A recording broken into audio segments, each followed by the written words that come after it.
Have you ever been in a life or death situation? A situation you've never experienced before? A situation you didn't know what to do but run? I have.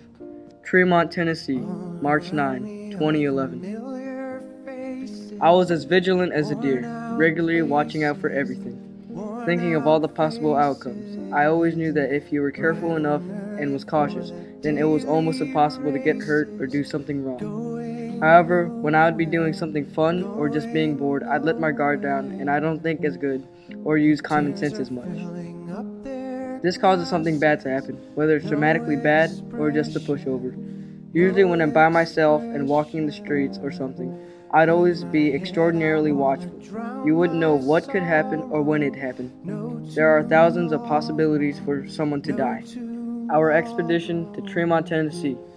It was our second day there and our schedule was looking simple with no problems to it. Eat breakfast, take the 8-mile hike, eat dinner, and lastly take the night hike.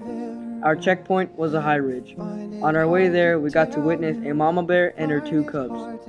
So far, everything fun and exciting. More towards our checkpoint, everybody was getting tired and whiny. I was the same, but I wasn't being as watchful. I had to pee really bad because of all the water I had been chugging on the hike. We finally made it to our checkpoint, the ridge. I decided to find a fat tree up the hill that I could do my business behind. My pants were down, but right before I could start, I looked down and barely see this timber rattlesnake. It was so well camouflaged, but due to my 20/20 vision, I was able to spot it before it had a chance to strike me. I didn't bother to pull my pants up, thinking it would give the serpent just enough time to bite me. I ended up having to run down the hill with my underwear showing and everything. Mr. McClintock claimed to hear little girl screams and came to investigate. I went up the other hill, and right before I was going to do it again, the biggest toad that I've ever seen in my life hops right in front of me. I was scared to death by both creatures. That day, I ended up not using the bathroom due to the fact that I had already gone as I ran down the hill in a panic.